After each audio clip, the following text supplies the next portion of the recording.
사람들은 노인 냄새를 그냥 나이 탓이라고 합니다. 그러나 저는 단언합니다. 이건 나이가 아니라 잘못된 생활 습관의 결과입니다. 그리고 그 사실을 병원은 끝내 알려주지 않았습니다. 저는 올해 87살 피부과 의사 김도연입니다. 평생을 환자 곁에서 살아오며 가장 많이 들었던 하소연이 있습니다. 선생님, 아무리 씻어도 이 노인 냄새가 안 사라져요.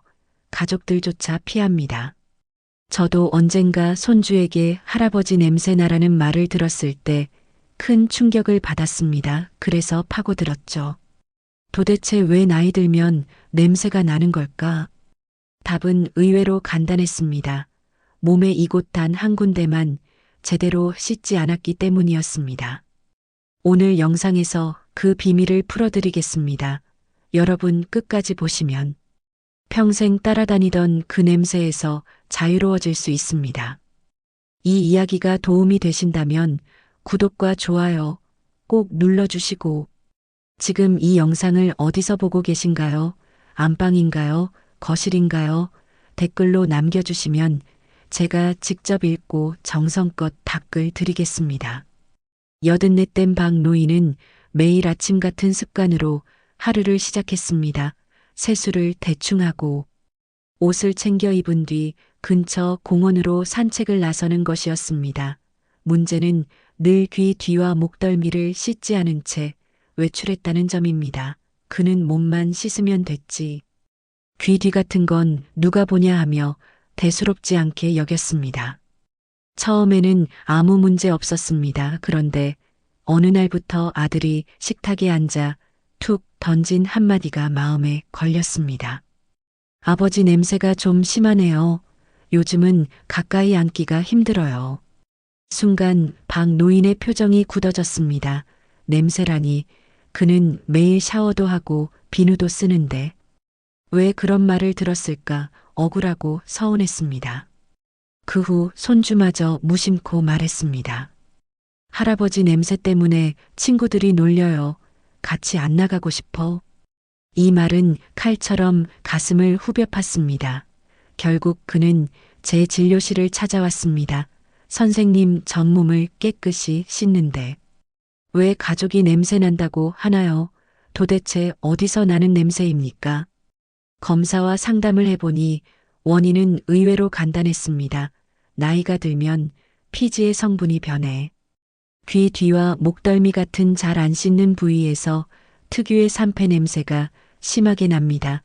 특히 귀 뒤는 피지샘이 많고 통풍이 잘 되지 않아 쉽게 냄새가 배어 나오는데 대부분의 환자들이 이 부분을 간과합니다. 박 노인도 그랬던 겁니다.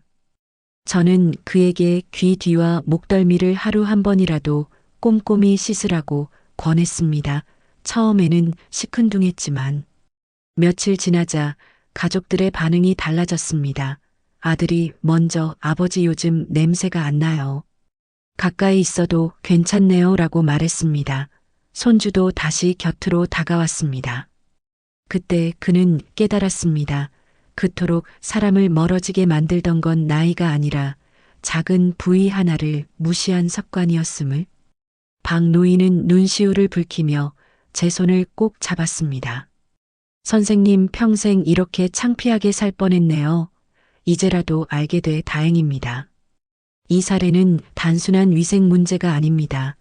냄새 때문에 인간관계가 멀어지고 자존심이 무너지는 순간은 누구에게나 큰 상처가 됩니다. 그러나 그 원인은 생각보다 가까운 곳에 있었습니다. 바로 매일 아침 대충 씻고 지나쳐버린 그 작은 부위였습니다. 사람들은 노인 냄새를 단순히 몸에서 나는 쾌쾌한 냄새라고 뭉뚱그려 부릅니다. 그러나 의학적으로는 분명한 원인이 있습니다. 나이가 들면 피부 속 피지 성분이 변하면서 논내날이라 불리는 특정 물질이 만들어집니다. 이 성분은 산패한 기름, 냄새와 비슷해 곧바로 체취로 드러나죠. 특히 귀 뒤와 목덜미 같은 잘 닦지 않는 부위에 집중적으로 쌓입니다. 한 일본 연구에서는 65세 이상 노인의 9할 가까이가 논내날 수치가 높았다는 결과가 있습니다. 단순히 나이 탓이 아니라 피부의 노폐물 관리 부족이 냄새를 키운다는 뜻입니다. 쉽게 말해 오레시는 신발 속에 땀이 차면 곰팡이가 생기듯 우리 몸의 특정 부위도 똑같이 냄새가 배어 나오는 겁니다. 그렇다면 생활 속에서 어떻게 관리해야 할까요? 우선 가장 중요한 건 귀 뒤 씻기입니다. 많은 분들이 얼굴이나 겨드랑이는 꼼꼼히 씻지만 귀 뒤는 습관적으로 놓칩니다. 아침 세안이나 저녁 샤워 때 손가락으로 비누 거품을 내어 귀 뒤와 목덜미를 부드럽게 문질러 주세요. 이 단순한 습관 하나가 채취를 절반 이상 줄여줍니다. 또한 옷 선택도 중요합니다. 땀이 잘 차는 합성 섬유 옷보다 통풍이 잘 되는 면이나 마 소재를 입으면 피부가 숨을 쉴 수 있어 냄새가 훨씬 덜 납니다. 하루 종일 같은 옷을 입는 것도 좋지 않습니다. 가능한 한 속옷은 매일 갈아입고 셔츠나 티셔츠도 이틀 이상은 입지 않는 것이 좋습니다. 여기서 조심해야 할 점도 있습니다. 일부 분들은 냄새를 가리려고 향수나 탈취제를 덧습니다. 그러나 이는 문제 해결이 아니라 덮어두는 것일 뿐입니다. 오히려 땀과 향이 섞여 더 자극적이고 불쾌한 냄새로 변할 수 있습니다. 특히 고혈압이나 당뇨 환자에게는 인공향 성분이 피부 알레르기를 유발할 위험도 있습니다. 정리하면 노인 냄새의 본질은 노화된 피지와 노폐물이 잘 닦이지 않고 쌓이는 것입니다. 그리고 해결책은 의외로 간단합니다. 우리가 그동안 소홀히 했던 작은 부위를 꼼꼼히 씻는 것, 바로 그것이 진짜 해답입니다. 노인 냄새에 대해 많은 분들이 잘못 알고 계십니다. 가장 흔한 오해는 향수만 뿌리면 된다는 생각입니다. 하지만 이것은 불에 기름을 붓는 것과 같습니다. 이미 상쾌한 냄새 위에 강한 향을 덮어 씌우면 순간은 괜찮아 보여도 시간이 지나면서 오히려 더 자극적이고 불쾌한 냄새가 됩니다. 또 다른 오해는 비싼 바디워시를 쓰면 해결된다는 믿음입니다. 실제로는 세정력의 차이보다 얼마나 꼼꼼히 자주 씻느냐가 더 중요합니다. 비싼 세정제보다 손가락 끝으로 귀 뒤를 문질러 씻는 습관이 훨씬 큰 효과를 냅니다. 한편 민간요법도 문제입니다. 숯을 몸에 문지른다거나 한약재를 물에 타서 씻는 방법들이 떠돌지만 의학적으로 입증된 적이 없습니다. 오히려 피부 자극을 일으켜 피부염이나 습진을 키울 수 있습니다. 여기서 꼭 짚고 넘어가야 할 부분은 질환과 채취의 관계입니다. 당뇨 환자는 혈당이 높아지면 땀 속 당분이 많아져 세균 번식이 쉬워집니다. 그 결과 특유의 달큰하면서도 불쾌한 냄새가 날 수 있습니다. 신장질환 환자는 노폐물이 몸에 쌓이면서 소변 냄새와 비슷한 채취가 강해집니다. 간질환이 있는 분은 특유의 비린내가 섞이기도 합니다. 즉, 단순히 씻는 문제를 넘어서 냄새는 몸 안의 건강 상태를 반영하는 신호일 수 있습니다. 그래서 냄새가 갑자기 심해지거나 가족이 평소와 다르다고 느낀다면 단순 위생 문제가 아니라 뇌과적 질환의 신호일 수도 있습니다. 생활 속에서 조심해야 할 점도 있습니다. 기름진 음식, 특히 튀김류나 붉은 고기를 과다하게 먹으면 피지가 더 끈적해져 냄새를 심화시킵니다. 반대로 신선한 채소나 물을 충분히 섭취하면 피지의 질이 개선되고 냄새도 완화됩니다. 매일 물을 두세 잔 더 마시는 작은 습관만으로도 몸 냄새가 달라질 수 있습니다. 결국 노인 냄새는 단순히 씻는 것으로만 해결되는 것이 아니라 잘못된 믿음을 버리고 몸속 건강까지 함께 챙겨야 비로소 사라질 수 있는 문제입니다. 노인 냄새는 결국 생활 속 작은 습관에서 비롯됩니다. 그렇다면 오늘부터 무엇을 어떻게 바꾸면 좋을까요? 저는 환자들에게 늘 이렇게 말합니다. 큰 비법을 찾지 말고 작은 습관 하나부터 고치세요. 첫째는 귀 뒤씻기입니다. 단순해 보이지만 가장 강력합니다. 매일 세안할 때 얼굴만 닦고 끝내는 분들이 많습니다. 하지만 귀 뒤는 하루 종일 땀과 피지가 모여드는 곳입니다. 손가락 끝에 거품을 내서 귀 뒤와 목덜미를 부드럽게 문질러 보세요. 단 일주일만 해도 가족의 반응이 달라집니다. 둘째는 옷 관리입니다.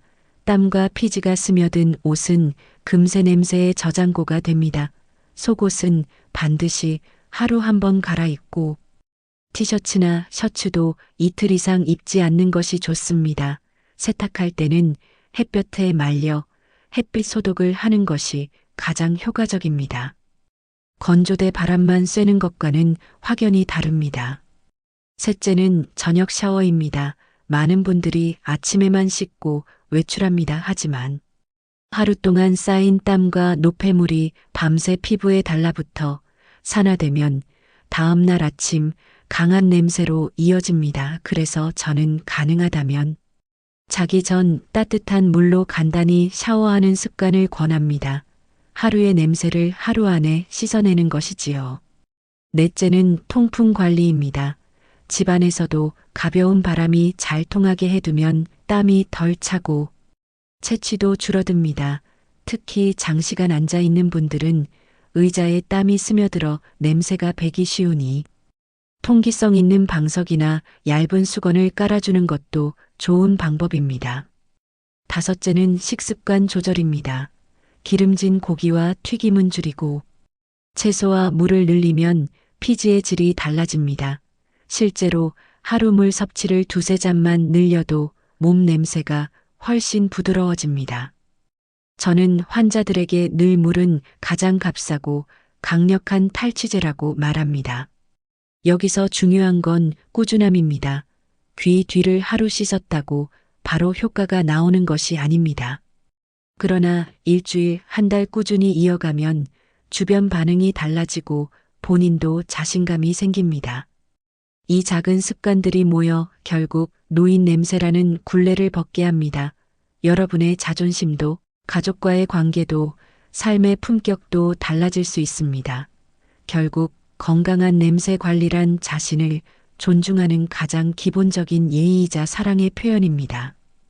저는 수십 년 동안 수많은 환자들의 채취 고민을 들어왔습니다. 하지만 사실 제게도 부끄러운 기억이 하나 있습니다. 제가 70을 갓 넘겼을 무렵이었습니다. 어느 날 저녁 손주가 제 무릎에 앉았다가 코를 찡긋하며 말했습니다. 할아버지, 이상한 냄새 나요. 안아주기 싫어. 그 순간 저는 가슴이 철렁 내려앉았습니다. 평생을 의사로 살며 남의 냄새를 고쳐주던 제가 정작 제 몸에서는 같은 문제가 나오고 있었던 겁니다. 아내도 조심스레 말했습니다. 요즘은 가까이부터 자기 어렵다고요. 저는 그때 처음으로 깊은 외로움을 느꼈습니다. 그날 이후 저는 스스로 실험을 시작했습니다. 매일 아침 저녁으로 꼼꼼히 씻었고 특히 귀 뒤와 목덜미를 신경 써 닦았습니다.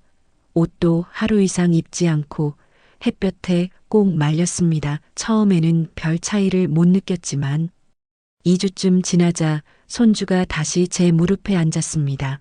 아무렇지 않게 제 품에 안겨 책을 읽어달라 하던 순간 저는 울컥했습니다. 할아버지, 이제 냄새 안 나요. 좋아요. 그 짧은 한마디가 저를 완전히 바꿔놓았습니다. 냄새는 단순한 위생의 문제가 아니라 가족과의 거리, 사랑과 존중의 문제라는 걸 뼈저리게 깨달았습니다. 저는 환자들에게도 늘 제 경험을 나누며 말합니다. 저도 같은 길을 걸었습니다. 여러분 혼자가 아닙니다. 지금 돌이켜보면 노인 냄새는 나이의 문제가 아니라 자존심을 지키는 작은 습관의 문제였습니다. 제 삶에서 가장 값진 교훈은 바로 그것이었습니다. 오늘 제가 전해드린 이야기를 다시 정리해 보겠습니다. 노인 냄새는 나이가 들어서 어쩔 수 없이 생기는 것이 아닙니다. 그것은 우리가 소홀히 해온 생활 습관에서 비롯된 결과일 뿐입니다. 특히 귀 뒤와 목덜미 같은 작은 부위를 꼼꼼히 씻는 습관만으로도 오랫동안 따라다니던 냄새를 크게 줄일 수 있습니다. 저는 환자들에게 늘 이렇게 말씀드립니다.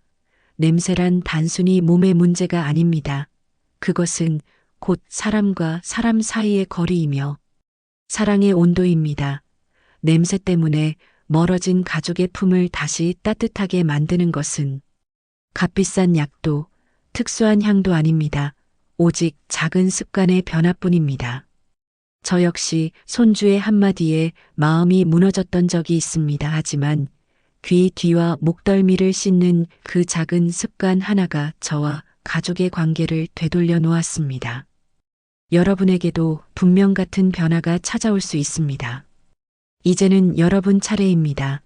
내일 저녁부터 작은 습관 하나만 바꿔보세요. 그 변화가 여러분의 노후 건강을 완전히 달라지게 할 수 있습니다. 여러분 혹시 최근에 가족이나 지인에게서 냄새 이야기를 들어 속상했던 적이 있으신가요? 또는 아무리 씻어도 냄새가 남아 고민이신가요? 댓글로 남겨주시면 제가 직접 읽고 친절하게 상담해 드리겠습니다. 여러분의 삶은 아직 따뜻하게 향기 날 수 있습니다. 작은 습관 하나가 가족과의 거리를 되돌려줍니다. 지혜의 소리로 드린 이 이야기가 도움이 되길 바랍니다. 댓글 남겨주시면 제가 직접 읽고 정성껏 상담해 드리겠습니다.